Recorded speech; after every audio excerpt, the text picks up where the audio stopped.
오늘 교회법센터 발제를 맡은 조용욱 변호사입니다.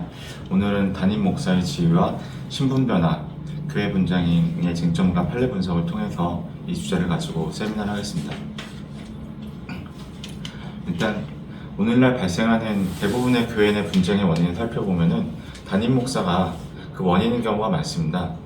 특히 담임 목사가 바뀌는 청빙을 통해서 담임 목사가 바뀌는 경우에는 그 청빙 진행 중에 전임 목사 측과의 불화나 아니면 반대 계열 당원들의 주도권 갈등이 빈번하게 관측되는 경우가 많습니다. 그래서 그 후임 목사를 반대하는 장로들이나 교인들에 대해서 분쟁이 발생하기도 하고, 담임 목사의 개인적인 횡령이나 아니면 여자 문제, 그런 비리로 인해서 문제가 발생하는 경우도 있고, 그런 문제가 아니라고 하더라도 교회 분쟁에는 당회나 교인 총회 결의 과정에서 항상 그 결의가 적법했는지가 문제가 되는데, 그 결의의 적법성을 다투는 과정에서 소집이 제대로 되었느냐, 적법한 소집권자가 누구인지에 대한 문제가 다루어지기 때문에 담임 목사의 지위가 제대로 유지되고 있는지는 교회 분쟁에 있어서 가장 먼저 체크해야 될 중요한 쟁점입니다. 그런데 실제 재판을 해보면은 담임 목사의 지위나 이런 신분 변화에 대해서 소송을 진행하는 변호사나 재판부가 이를 잘 모르는 경우들이 많이 있습니다. 그래서 이런 세미나를 기획하게 됐고요. 이에 대해서 민사법이나 교회법적 법리 정립을 위해서 이런 부분을 설명해 드리겠습니다. 먼저는 담임 목사나 이런 교회가 대부분의 교단에 소속되어 있기 때문에 교단과 노회 그리고 지교회의 관계를 먼저 확인을 해봐야지 담임 목사의 지위나 신분에 대해서 이해를 할 수 있기 때문에 이 부분에 대해서 먼저 살펴보겠습니다. 교단이라고 하면은 통상 개신교에 있어서 신앙의 내용과 형식을 같이 하는 교회들의 단체로 정의됩니다.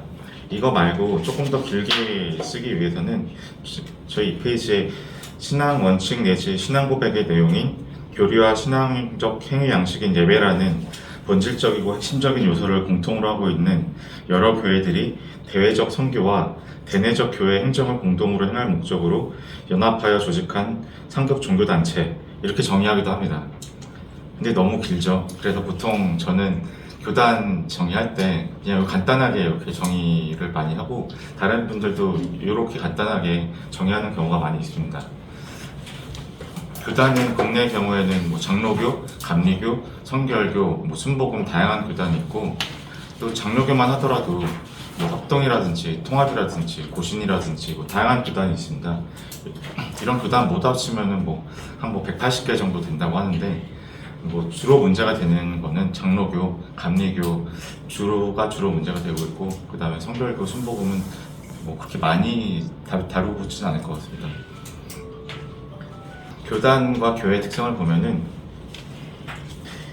이제 교단은 통상적으로 이제 교단의 최상급 기관 총회를 두고 있고, 그 하부에는 지역별로 조직된 노회, 그리고 그 노회를 구성하는 개별 교회인 지교회를 두고 있습니다. 그래서 교단은 총회, 노회, 지교회를 하고 있는데, 이 연회라는 거는 감리교회에서 노회를 말하는 겁니다. 그래서 오늘은 그냥 총회, 노회, 지교회를 합니다. 지교회가 지역별로 모여가지고 조직된 게 노회고, 이 여러 개의 노회 위에 총회가 있습니다. 그리고 이 총회, 노회, 지교회 모두 이 주체는 모두 독립적인 비법인 사단에 해당합니다. 그렇다면은 이 비법인 사단에 해당하는 이 주체가 어떤 관계에 있냐, 여기에 대해서 대법원 판례는 지교회는 자율성을 가지지만 이 자율성에 대한 질서 유지를 위한 한계가 존재한다고 판단하고 있습니다. 그렇다면 이 지교회가 어떻게 이 교단에 편입되는지, 그리고 어떤 한계가 존재하는지, 그리고 언제 구속력에 벗어나는지는 항상 우리가 염두에 두고 있어야지 이 교회가 이 교단과의 관계에서 질서에서 판단을 돼야 되는지, 아니면 교회법적 독립적인 비법인 사단으로만 판단할 수 있는지, 이거를 항상 염두에 둘 수 있습니다. 그래서 3페이지에 보시면은 대법원 판례가 있습니다. 여기 대법원 판례 길어서 쓰지는 않았는데, 대법원 판례 보시면은 둘째 줄에 보시면 교단의 헌법, 장정에 따라 의사결정 기구를 구성하고 교단이 파송하는 목사를 지교회 대표자로 받아들이는 경우 지교회는 교단이 정한 헌법 장정을 교회 자신의 규약에 준하는 자치의 규범으로 받아들임으로써 그의 독립성이나 종교적 자유의 본질에 침해되지 않는 범위 내에서 교단의 헌법 장정에 구속된다. 이렇게 기재가 되어 있습니다.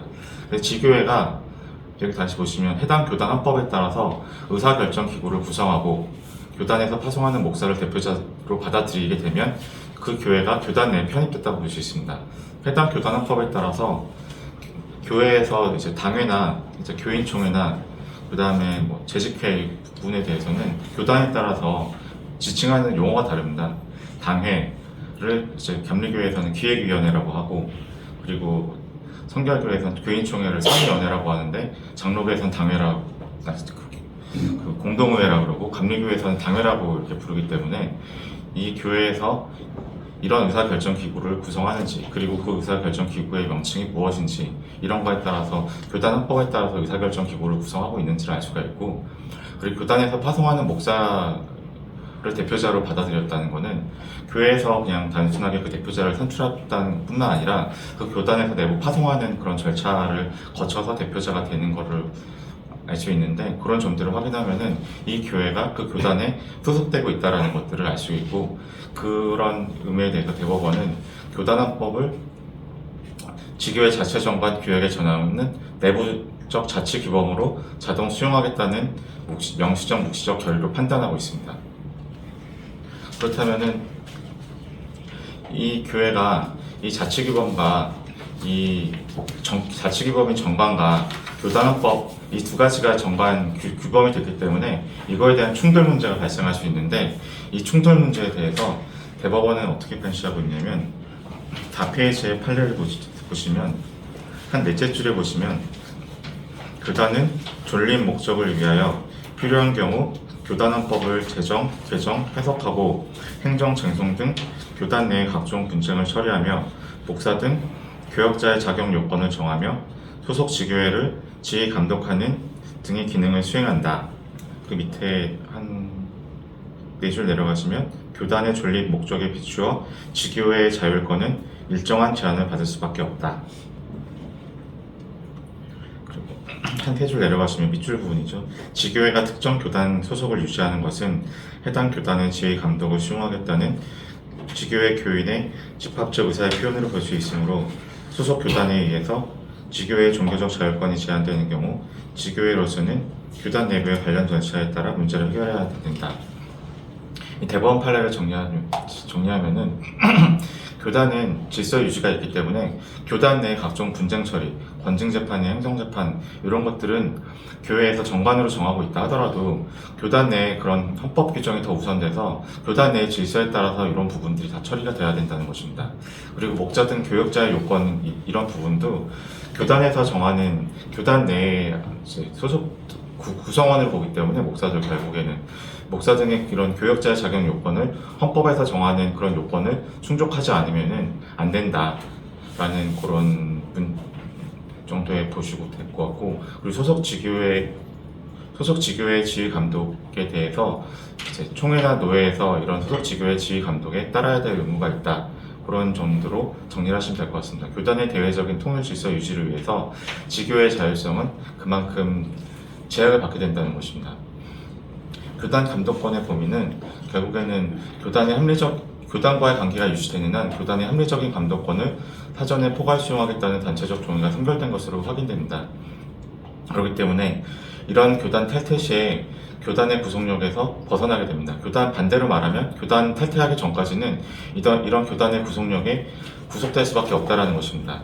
그 전까지 교단 탈퇴하기 전까지 지교회 정관과 교단헌법이 충돌되면 지교회의 자율성인 영역에 대해서는 정관이 우선되지만 이런 교단 질서를 위한 영역은 헌법이 우선된다는 것입니다. 그리고 이러한 교단의 질서 유지는 목사의 임면에도 관여가 됩니다. 그렇기 때문에 저희가 이런 교단 정관과 헌법 규정을 다 살펴봐야지만 목사의 임면에 대해서 제대로 이해할 수 있다는 겁니다. 일단 목사의 종류에 대해서 간단하게 말씀을 드리면, 목사는 처음에 이제 위임 목사, 담임 목사가 있습니다. 우리는 이제 담임 목사라는 표현만 이제 흔하게 될 텐데, 이 담임 목사라는 말은 사실 위임 목사입니다. 위임의 목사라는 거는 나중에 조금 자세히 설명이 들어가겠지만, 이 상금 노예 연회의 정식 위임을 받은 목사라는 의미입니다. 노예 정식 위임을 받아야지만 교회 대표자이자 당회장이 될 수 있다라는 그런 의미입니다. 이 담임 목사라는 말은 임기가 사전에 고정 제한되는 담임 목사와 위임 목사를 구별하는 경우가 있습니다. 특히 장로교 통합교단에서 이런 경우가 있는데 각주 4번에 그런 부분을 정해놨습니다. 통합교단 헌법에서는 담임 목사는 노예 허락을 받아 임시로 심무하는 목사로 규정하면서 심무 기간을 3년 플러스 연장 1년으로 규정하고 있습니다. 그렇기 때문에 심무를 계속하기 위해서는 위임 목사로 청빙을 받아 노예 위임이 있어야 됩니다. 우리가 흔히 담임 목사는 계속해서 한 번 담임 목사는 정년될 때까지 특별한 문제 없으면 담임 목사라고 이해하는 부분이 있는데 가끔 통합교단에서는 담임 목사 임기 연장을 계속 해야 된다는 얘기를 듣는 경우가 있는데 이거는 통합교단에서 담임 목사는 3년 동안 그 교회에 심무할 권한을 위임받았다, 그 허락을 받았다라는 그런 의미이기 때문에 계속해서 연장이 필요한 그런 목사를 말하는 거고 통합교단에서 말하는 우리가 생각하는 일반적인 담임 목사는 위임 목사입니다. 근데 대부분의 교단에서는 이 담임 목사와 위임 목사를 같은 의미로 사용합니다. 담임 목사라는 것은 위임을 받은 목사여야지만 그 교회 담임을 하고 있는 그런 경우가 많기 때문에 이거를 정확히 알고 싶으면은 그 교단의 헌법에 따라서 목사에 대해서 어떻게 규정하고 있는지를 살펴보시면 알 것입니다. 근데 대부분의 많은 교단에서는 결국 위임 목사를 담임 목사로 말하고 있기 때문에 여기서는 그냥 혼용해서 담임 목사면 위임 목사를 말하는 거구나 라는 정도로 이해하면 될 것 같습니다. 그리고 또 교회 가면은 규모가 큰 교회일수록 부목사들이 많죠. 부목사 등 위임의 목사가 있는데 이 부목사는 교단에서 위임받은 목사는 아닙니다. 위임받은 목사가 아니라고 해서 교단에 어떤 관여가 없다라는 의미는 아니고요. 노예 개별 승인이나 파송이나 이런 절차, 노예에서 관여하는 그런 절차는 필요하고 요거에 대해서는 이제 헌법 규정에 있습니다. 다만 노예에서 위임하는 것처럼 임기가 되게 오랫동안 보장되는 그런 형태가 아니기 때문에 임면이 비교적 담임 목사에 비해서 자유롭습니다. 이런 형태의 목사는 선교 목사라든지 아니면 협동 목사 다양한 형태로 있는데 그냥 담임 목사로서 그런 항구적인 위임을 받은 그런 목사 외에 다른 형태의 목사가 존재하고 임면이 비교적 담임 목사에 비해서 좀 더 자유롭다라는 정도. 그렇지만 자유롭다고 하더라도 교회에서 자유롭게 할 수 있는 정도는 아니고 노예 관여가 필요한 경우가 많다. 그 정도로 이해하면 될 것 같습니다. 그리고 또 원로 목사가 있는데 원로 목사라는 거는 한 지교회에서만 보통 20년 이상의 장기 심무한 공로를 들여서 원로 목사로 추대를 받는 그리고 노예 승인을 받는 그런 명예직책의 성격입니다. 원로 목사라는 거는 결국에는 이제 그 교회에서 원로 목사를 우대를 하는 거기 때문에 가장 중요한 부분은 사례비를 계속 받을 수 있고 또 퇴직금이나 아니면 집이나 이런 것들을 받는 예우가 같이 포함이 되어 있습니다. 그래서 원로 목사가 계속해서 그런 예우 죽을 때까지 사례비 원래 받던 사례비의 50에서 80% 정도 받는 그 사례비를 계속해서 받을 수 있게 되는지 그리고 그걸 제한하는 경우에 어떤 문제가 발생하는지 이런 분쟁이 발생하기도 합니다. 그래서 우리가 머릿속에 가지고 있는 부분, 중요한 목사 형태는 원로 목사, 그리고 위임 목사, 담임 목사, 그리고 그 외의 목사. 이 사람들은 그냥 당회 구성원이지만 담임 목사하고는 좀 다르다. 그 정도로 이해를 하고 있으면 될 것 같고 우리가 지금 이 세미나에서 다뤄야 될 중요하게 다루고 있는 부분은 이 담임 목사 부분입니다. 그러면 이 담임 목사가 교회에서 어떤 지위를 가지고 있냐 이 부분에 있어서 본질이 근로계약이냐 아니면은 위임계약이냐 이 부분에 관한 대립도 조금 있습니다. 근데 대부분의 하급심 판결을 살펴보면은 부목사에 대한 부분에 대해서는 이제 근로자로 인정한 경우도 있고 아니면은 위임을 받은 그런 형태이기 때문에 근로자가 아니다라고 판시한 경우가 있습니다. 각주 5번, 6번을 봐주시면 될 것 같습니다. 각주 5번에 보시면 담임 목사가 교역자들에게 해외나 다른 지방 지교회로 출장이나 파견을 명하면 이에 따라야 했던 것으로 보인다. 그리고 그 밑에 두 줄 내려가시면 이 사건 목사들의 업무 내용은 원고에 의해서 정해지고 위 목사들은 업무 수행 과정에서 원고의 상당한 지휘 감독을 받았다고 보면 타당하다. 그래서 근로자를 인정했습니다. 그러니까 이 사건 사례에서는 부목사들이 많이 있었습니다. 부목사들이 많이 있었다는 것은 교회가 좀 컸다는 얘기고 그만큼 담임 목사의 지위가 아주 권고하고 강했던 그런 사안이었기 때문에 담임 목사가 이제 부목사들에 대해서 지휘 감독을 많이 했던, 왜냐하면 부목사들은 아까 말씀드렸던 것처럼 이제 선임이나 이런 게 자유롭기 때문에 부목사들은 그런 담임 목사에 대해서 많이 따라야 될 수밖에 없었던, 이 교회에 나가면 이 정도로 큰 교회를 다시 부목사를 담임하기가 쉽지 않기 때문에 그럼 따라야 되겠다라는 그런 제약이 있었고, 그렇기 때문에 종속성을 인정해서 부목사에 대해서 근로자성을 인정했습니다. 근데 그 다음에 각주 6번을 보시면 세 줄 내려가시면, 당회가 교회 내 최고 의사결정기관으로서 교회 내 정치, 교회 운영과 관리에 관한 최고 권한을 갖고 있음을 고려할 때 특별한 사정이 없는 한 이와 같은 당회 구성원으로서 지위를 갖는 원고들을 그 소속 교회 근로자로 관념하기 곤란하다. 그러니까 결국에는 이 판례 얘기는 교회 내에는 세 가지 기구가 있다는 건 다 알고 계시죠? 이제 우리 회사의 임원에 해당되는 당회, 이 당회는 담임 목사, 그리고 부목사나 그런 교역자, 목사들, 그리고 장로들, 이렇게 교회 핵심 멤버들로만 구성된 당회가 있고, 감리교회에서는 기획위원회라고 하죠. 그리고 교인총회, 이 두 기구는 거의 필수적으로 가지고 있고, 그리고 재직회라는 게 있습니다. 재직회라는 거는 교회에서 모든 직분자들이 모여있는 그런 회의 기구를 말합니다. 결국에는 한마디만 할게요. 네네. 그 당회가 목사들로 구성된, 장로들과 목사들로 구성된 당회라고 되어 있는데, 네. 지금 부목사 네. 또 당회원이 있는 경우가 통합총회만 그래요. 네. 통합총회. 그러니까 장로교 중에서 네. 통합교단은 부목사를 당회원으로 인정해줘요. 그러나 합동 측은 부목사는 당회원이 아니에요. 네. 그러니까 이 부목사 근로자성이라는 건 합동축 같은 데서는 당회원이 아니기 때문에 당연히 안 돼요. 여기는 이제 당회원이기 때문에 이런 판시가 나오는데, 그러니까 이 통합측이라고 볼 수 있는데, 왜 통합측은 부목사를 당회원으로 주냐? 교회에 보면 담임 목사가 있고 장로들 있잖아요. 장로들이 더 많지, 숫자가. 그러면 이 투표권이 1대1이냐? 어떤 분들은, 신학자들은 담임 목사 하나하고 당회원들 전부 하나 1대1이다라고 말하는 사람도 있어요. 근데 그런 아주 고전적인 이야기고, 당회원이 많으니까 다수결이 장로들이 많죠.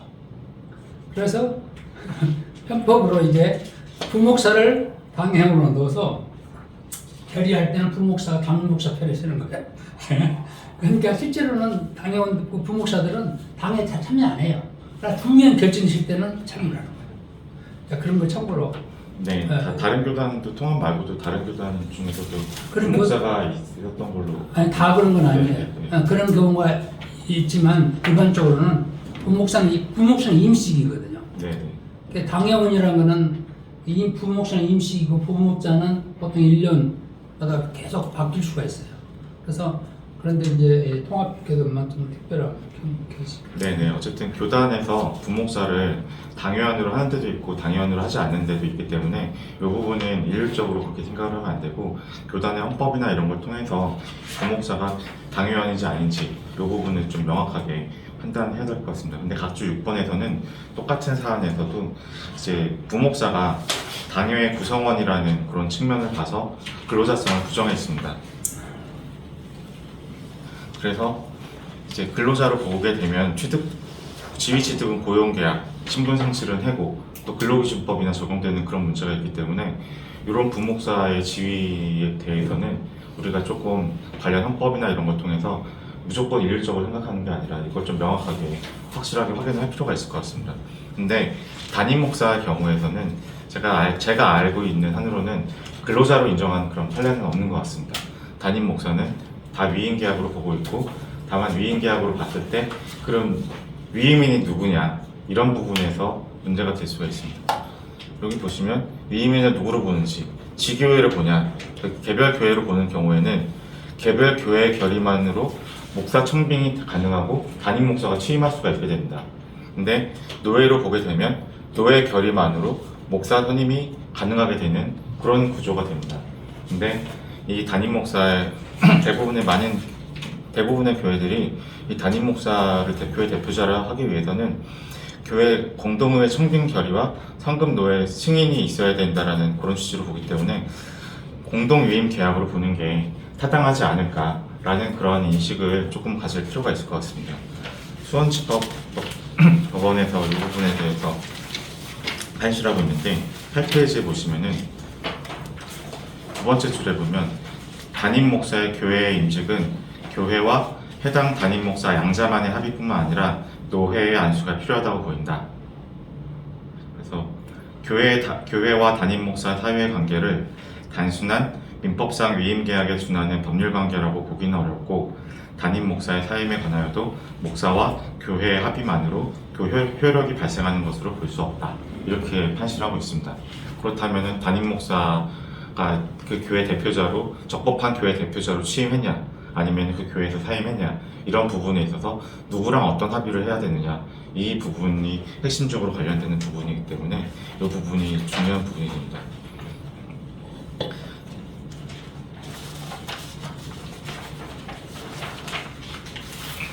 그래서 담임 목사 취직이 어떻게 되느냐 보면은 보통 청빙 준비 및 심사를 하게 됩니다. 지교회에서 청빙위원회라는 것을 보통 만듭니다.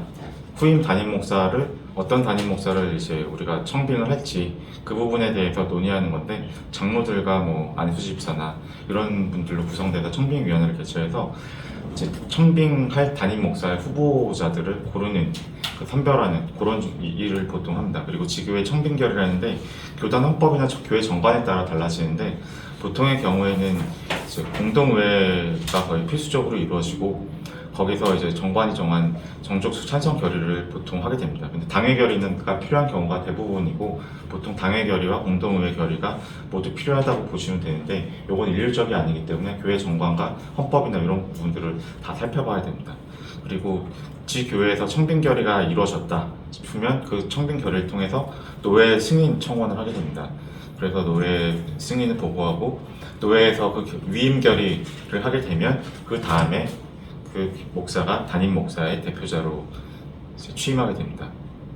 그러면은 이 담임 목사가 이 교회의 적법한 대표자로 취득했느냐, 적법한 교회 대표자냐, 요거를 다투는 방법은 두 가지가 있겠죠. 청빙 결의와 노회 위임 결의 두 가지가 있겠죠. 아까 청빙하고 노회 위임 결의가 통해서 취임이 된다고 했으니까.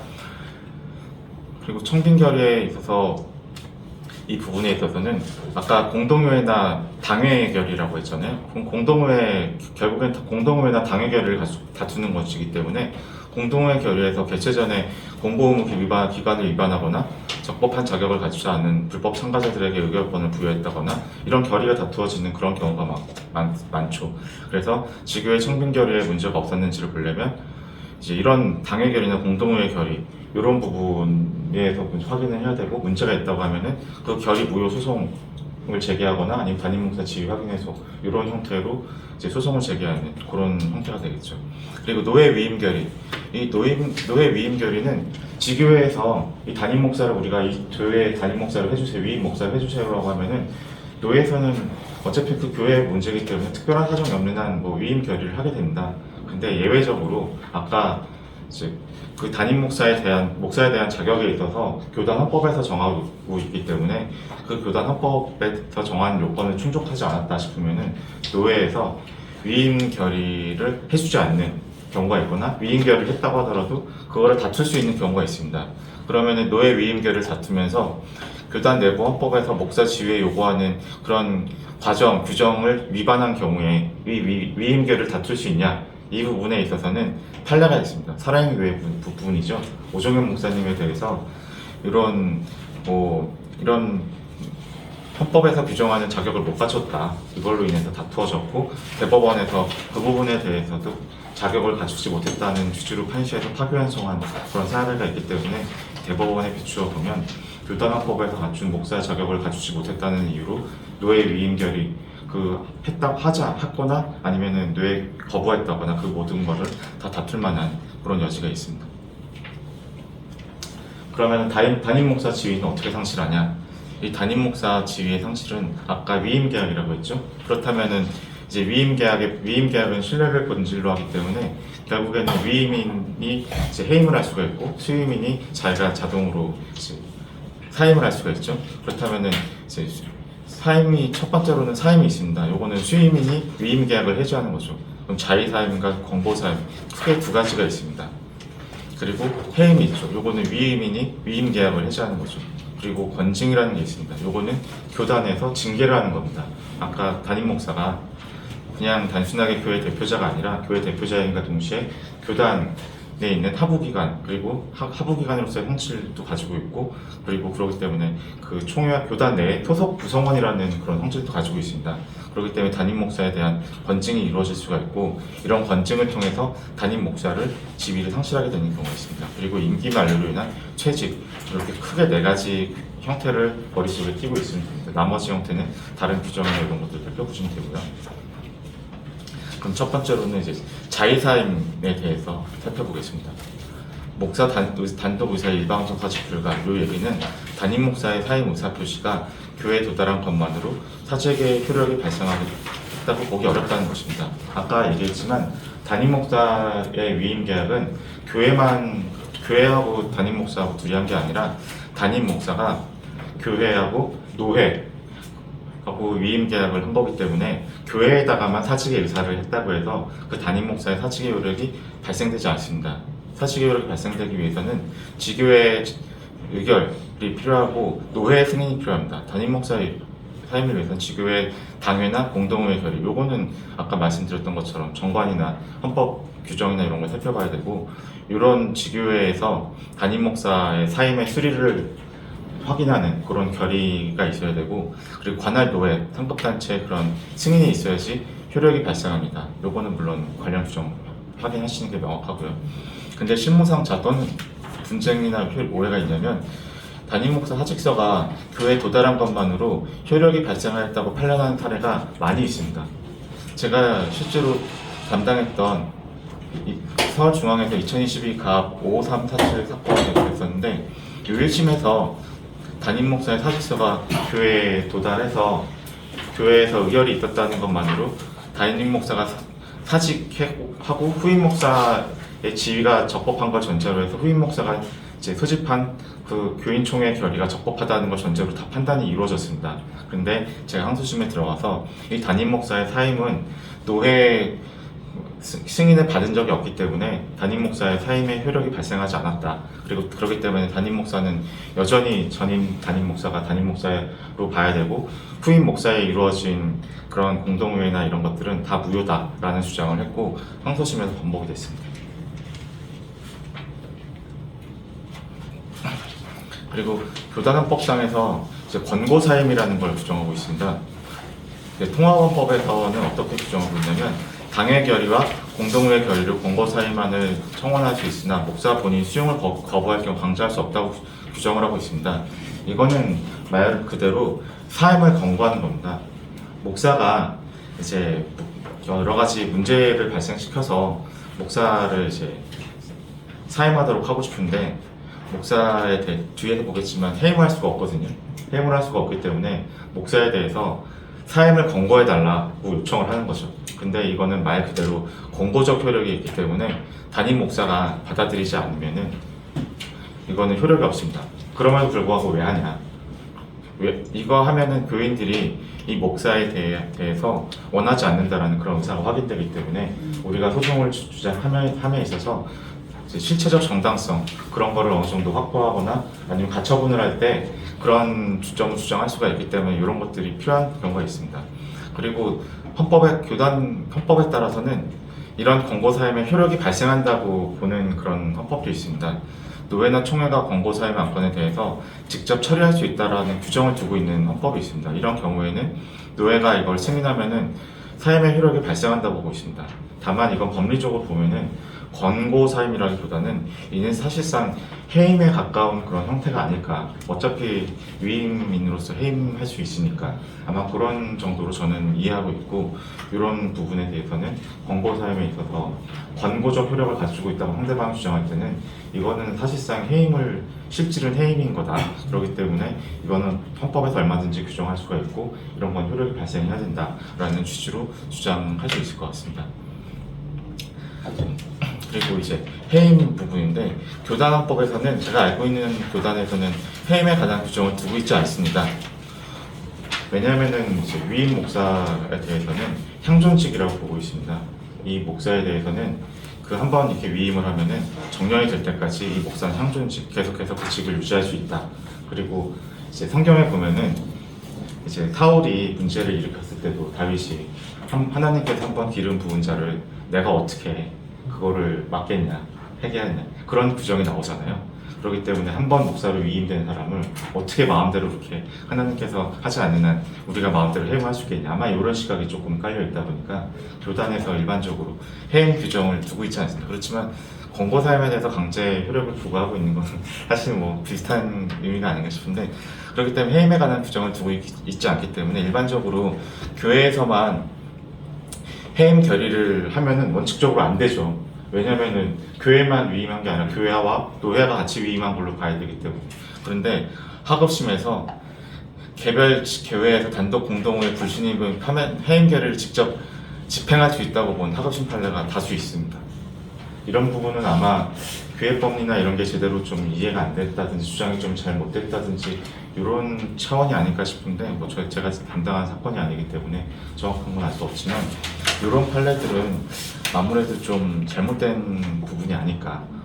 그렇기 때문에 교회에서 단독으로 해임 결의를 했다라든지 그것도 무효고, 그 다음에 뭐 이런 권고사임의 효력을 갖고 있는 이런 데서 이제 해임하고 노예에서 승인했다라는 그런 거는 무효가 될 가능성이 높습니다. 하고 싶다면 이런 강제 처리인 경우에서 권고사임 형태로 하는 게 안전하지 않을까 싶습니다.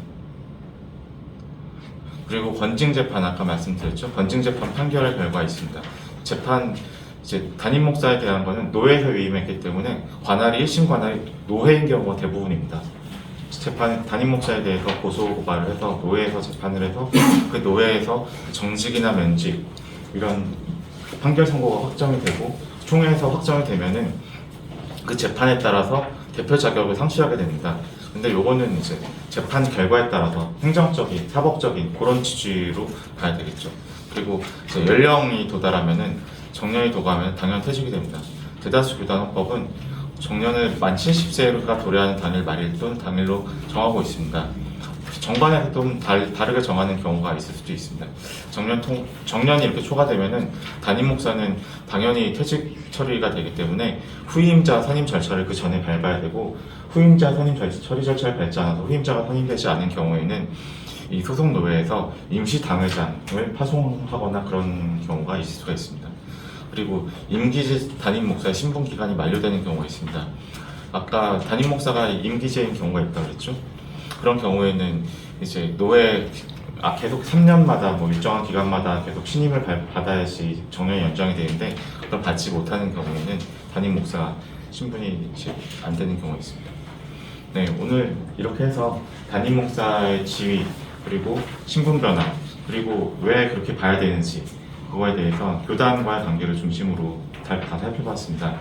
담임 목사가 단순하게 교회 대표자, 우리는 뭐 교회 대표자라고만 알고 있고 법원에서 잘 모르면 그렇게 알고 있지만, 담임 목사는 결국 교회 대표자인과 동시에 노회와 총회의 소속 구성원이라는 그런 지위를 같이 겸하고 있기 때문에 교회에서 대표자로 선임하는 절차와 노회에서 위임, 파송하는 형태, 두 가지 형태의 구조를 다 갖춰야 되고, 그거에 따라서 신분 변화에 대해서도 그거에 맞는 절차나 이런 게 필요하다는 거를 오늘 다 이제 설명을 드렸기 때문에 추후에 재판을 함에 있어서 이런 부분들이 간과한 점이 있다면 이런 점들을 잘 법리와 함께, 판례와 함께 잘 지적하고, 다른 사람들이 잘 법리에 맞지 않는 주장을 할 때 우리가 이런 점을 잘 지적하면 교회 사건에 있어서 좋은 결과를 얻을 수 있을 것 같습니다.